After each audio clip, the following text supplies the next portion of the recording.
malam buat kita semua. Saat ini kami akan kembali mempelajari akan firman Tuhan melalui buku Alkitab, dan di sini saya bersama dengan teman-teman saya. Saya Anders Lakutama Bongga, saya jurusan farmasi tingkat 3. Saya beragama Kristen Protestan. Saya adalah Conan Jonas. Saya jurusan pendidikan bahasa Inggris tingkat 3 dan saya juga beragama Kristen Protestan. Oke, terima kasih atas perkenalannya. Mungkin teman-teman apa kabar? Baik.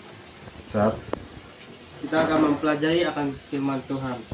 Jadi sebelum kita akan memasuki pelajaran kita, sebelumnya saya ingin bertanya kepada teman-teman semua.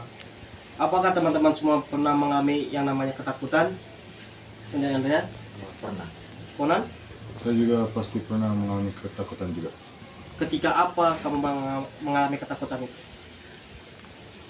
Dari Andrea. Contohnya kalau mau pergi perjalanan jauh, takut dengan keselamatan, terus juga mau ujian, contohnya seperti itu. Conan? Saya juga kebanyakan yang sama juga persis seperti Andre, tapi juga hal-hal yang lebih dalam lagi. Contohnya kalau mengakhiri keselamatan anggota keluarga dalam perjalanan pulang, maupun kalau lihat mereka tiba-tiba bisa menghilang gitu maupun kehilangan, justru bisa menakuti saya juga. Ya. Oke, pasti semua pernah mengalami ketakutan lah ya. Nah, coba teman-teman bayangkan kalau kita di dalam suatu ruangan dan ruangan ini gelap, apakah kalian takut? Pasti takut kan ya? Ketika seperti lampu ini terang, apakah takut? Tidak lah ya, karena kita akan mempelajari bagaimana mengatasi ketakutan dengan kekuatan yang akan kita pelajari, yaitu firman Tuhan yang kita pegang saat ini. Jadi kita akan mempelajari firman Tuhan, di mana firman Tuhan ini adalah salah satu buku yang kita pegang ataupun pedoman kita yang akan kita pahami supaya akan merubah ketakutan kita menjadi kekuatan supaya kita tidak takut di dalam kondisi ini. Namun sebelum kita memasuki pelajaran kita, mari kita berseru dalam doa. Bapa di surga, Tuhan terima kasih saat ini Tuhan, hamba bersama dengan teman-teman hamba, kami akan mempelajari akan firman Tuhan. Kiranya Kau berkati kami supaya kami dapat mengerti apa yang hamba ajarkan Tuhan. Terima kasih Tuhan, Idola kami, dalam Tuhan Yesus kami berdoa. Amin. Namun sebelum kita memasuki, teman-teman semua ada yang tahu apa itu firman Tuhan? Mungkin dari Conan, apa itu firman Tuhan?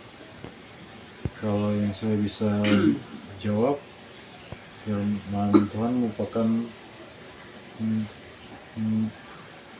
satu-satunya jalan kita untuk menuju ke penyelamatan sejati di hidup kita masing-masing. Oke, mulai Andreas, apa itu firman Tuhan? Menurut saya sendiri firman Tuhan itu seperti perkataan dan juga aturan-aturan atau hukum-hukum dari Tuhan itu sendiri. Oke, dan kedua jawaban teman-teman semua mungkin betul. Jadi firman Tuhan adalah sebuah pesan yang diberikan Tuhan kepada manusia melalui apa ini? Alkitab. Contoh, ketika orang tua kita memberikan sebuah pesan, coba kita melakukan ini, apakah kita akan lakukan? Pasti kita akan lakukan ya, karena orang tua kita sudah memberikan sebuah pesan kepada kita. Dan Tuhan juga memberikan kepada kita sebuah pesan, yaitu pesannya adalah Alkitab ini, untuk kita mempelajari akan firman Tuhan. Karena firman Tuhan ini bukan hanya sekadar buku, tetapi adalah sebuah pedoman. Arti kata pedoman adalah pegangan hidup kita. Karena ini akan berlaku sepanjang masa. Karena buku ini itu akan dipakai ketika kita sampai meninggal. Dan buku ini adalah salah satu pegangan kita. Dan buku ini juga sangat bermanfaat untuk kita. Mungkin siapakah penulis buku ini? Mungkin teman-teman bisa membuka di 2 Timotius 3 ayat 16 sampai dengan yang 17. Siapa penulis buku Alkitab ini? Apa maksud dan tujuannya? Mengapa firman Tuhan ini ditulis? 2 Timotius 3 ayat 16 sampai dengan 17.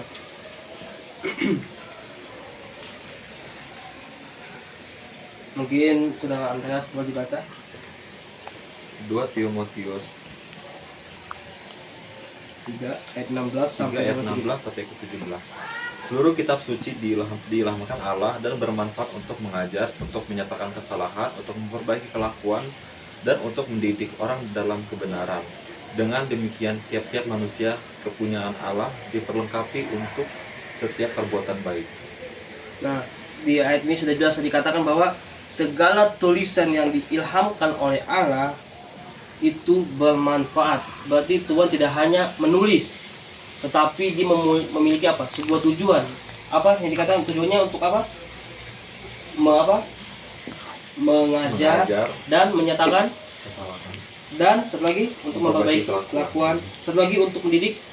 orang dalam kebenaran. Nah, inilah tujuan mengapa buku firman ini dituliskan, untuk mengajar, memperbaiki kesalahan, menyatakan kesalahan, memperbaiki kelakuan, dan mendidik orang benar. Jadi buku ini tidak hanya sekedar buku, tetapi ini sangat bermanfaat untuk kehidupan kita.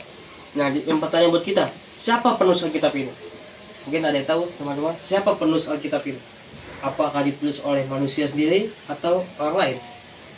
Mungkin saudara tahu siapa penulis Alkitab ini? Menurut saya penulis Alkitab justru ya pastinya lebih dari satu orang pastinya, justru ya saya sendiri nggak tahu nama mereka siapa saja, tapi pokoknya latar belakang mereka masing-masing justru pastinya ya beda-beda juga, dari yang hebat, dari yang payah, dan ya lain-lainnya seterusnya gitu. Anda tahu siapa penulis Alkitab ini? Dari manusia pastinya, dan mereka mungkin dapat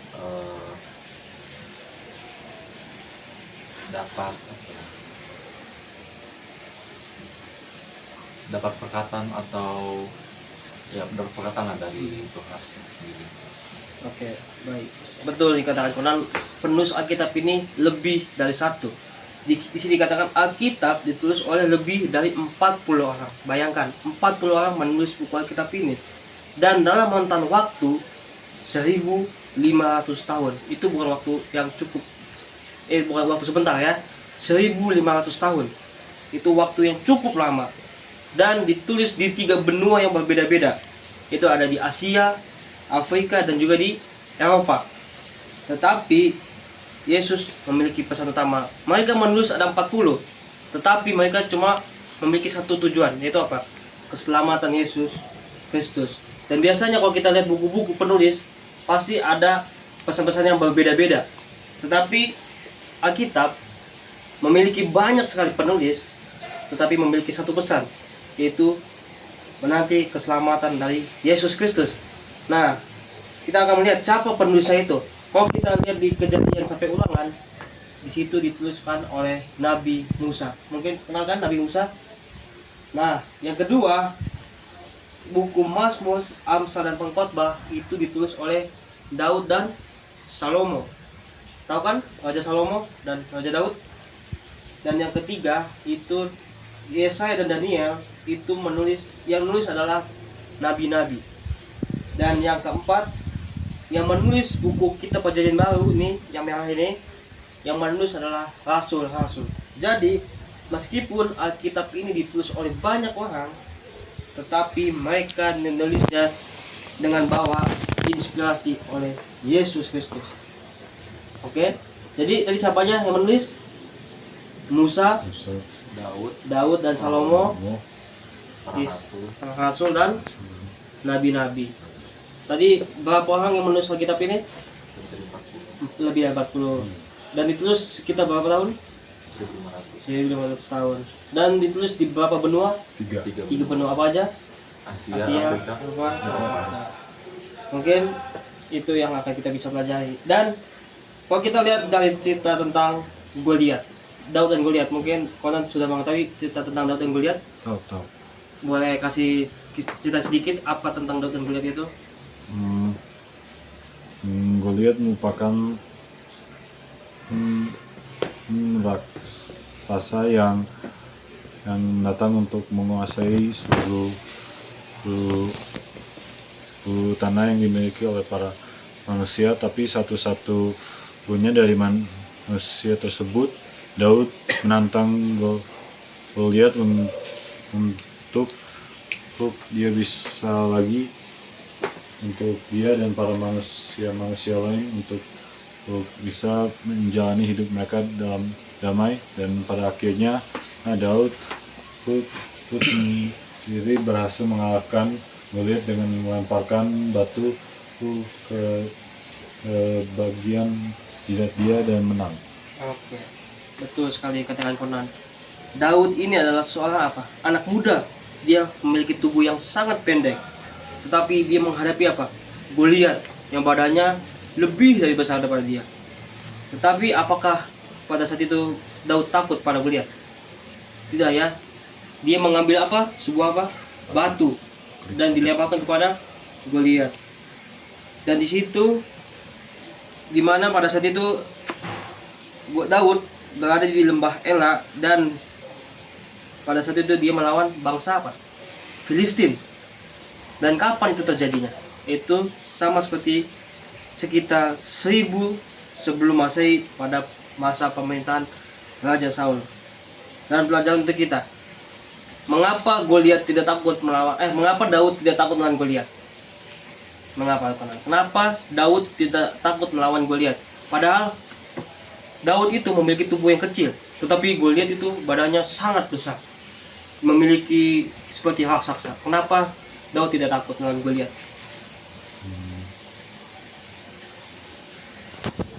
Karena dari menurut saya sendiri, Daud tahu bahwa harus ada seseorang yang bisa mengalahkan dan menghentikan Goliat dan untuk tidak bisa menguasai para manusia lain. Dan juga karena kalau mereka terus hidup dalam takut, itu artinya bahwa mereka sendiri tidak akan bisa maju ke depan. Oke. Kenapa Daud tidak takut melawan Goliat? Karena Daud pada saat itu mengandalkan siapa? Tuhan. Karena dia berdoa kepada Tuhan. Coba mungkin Conan bisa membacanya dalam 1 Samuel 17 ayat 45. 1 Samuel 17 ayat 45. 1 Samuel 17 ayat 45.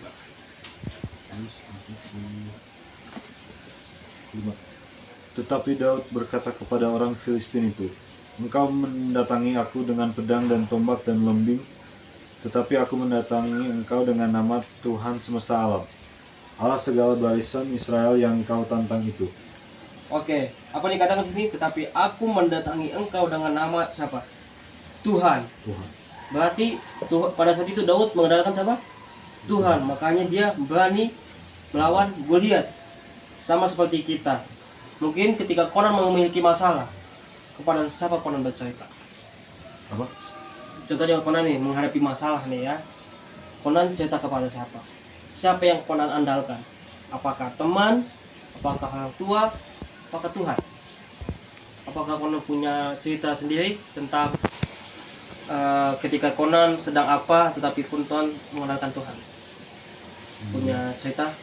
Kalau Tuhan sih saya juga pada waktu yang cukup jarang, tapi tetap juga ada waktu untuk bisa setianya mengandalkan dan minta bantuan dari Tuhan. Tapi lebih sering kali dari 1, 2, atau 3 kali. 3 kali baru saya pastinya akan selalu mengandalkan bantuan dan dukungan khusus dari orang tua sendiri. Mungkin Andreas pernah ketika dalam kondisi terpuruk gitu, terus Andreas berpikir, oh iya saya mempunyai Tuhan, saya mengandalkan Tuhan. Mungkin pernah? Pernah. Ketika apa itu?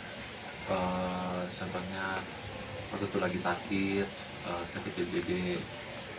Jadi karena memang mungkin sering dan waktu itu lagi benar-benar parah sakitnya, jadi cuma bisa curhat dengan mama, terus juga berdoa terus lah pokoknya supaya diminta kesempatan lagi. Oke. Berarti emang Tuhan ini sangat luar biasa. Dia tahu di mana pada saat kita membutuhkannya. Jadi pesan saya kepada teman-teman semua, selalu mengandalkan Tuhan di dalam setiap langkah kita. Karena kita lihat Daud, dia memiliki tubuh yang sangat kecil, tetapi apa? Dia berhasil mengalahkan Goliat. Padahal dia cuma memakai kerikil, sedangkan mereka menggunakan pedang. Tapi dia bisa mengalahkan Goliat itu karena dia mengandalkan Tuhan. Sama seperti anak zaman sekarang ini. Terkadang ketika mereka memiliki masalah, mereka cerita ke siapa? Ke status.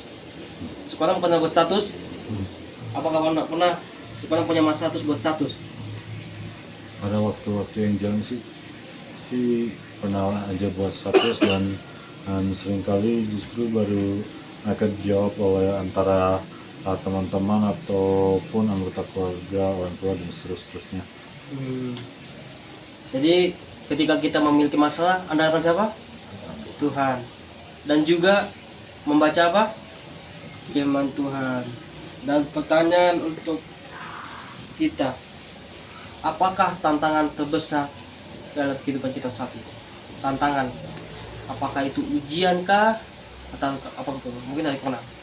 Apa tantangan kamu pada saat ini? Kalau untuk saat ini sampai sekarang sih ya pastinya ujian, dan terutama whether or not sampai sekarang saya masih bisa mampu untuk tetap bisa maju terus ke depan, dan tetap saja menjadi diri saya yang paling terbaik yang saya selalu pengen mau menjadi. Andreas? Ujian juga pasti, bukan cuma ujian juga, mungkin tantangan juga supaya bisa memikirkan masa depan gitu. Menurut kalian, apakah firman Tuhan ini dapat memberikan kalian keberanian? Dapat lah ya. Jadi pesan saya pada teman-teman semua, rajin untuk membaca firman Tuhan. Karena ketika kita membaca firman Tuhan ini, apa yang dikatakan tadi di 2 Timotius, maka kita akan memperbaiki apa? Kelakuan kita, dan juga kita dapatkan kebenaran dalam firman Tuhan. Kita akan mengetahui siapa Tuhan yang mengasihi kita, karena di buku ini menjelaskan akan kebenaran. Karena tidak ada dalam buku ini menjelaskan tentang kesalahan. Oleh sebab itu, melalui ayat penutup kita coba membuka di dalam Yesaya 41 ayat 10. Ketika kalian mempunyai masalah, ingatlah ayat ini. Yesaya 41 ayat yang ke-10. Ini adalah ayat untuk pegangan. Ketika kalian takut,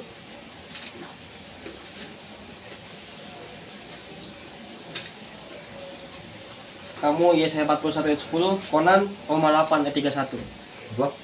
Roma 8 ayat 31. Oke.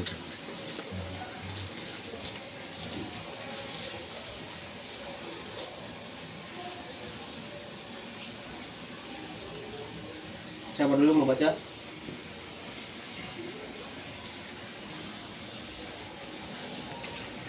Nanti. Oke, siapa mau duluan baca? Konan Roma 8 ayat 31. Roma 8 ayat 31. Keyakinan iman. Sebab itu apakah yang akan kita lakukan tentang semuanya itu? Jika Allah di pihak kita, siapakah yang akan melawan kita? Andreas? Yesaya 40 ayat yang ke-10. Lihat Tuhan Allah datang dengan kekuatan, dan dengan tangannya ia menyatakan kuasanya.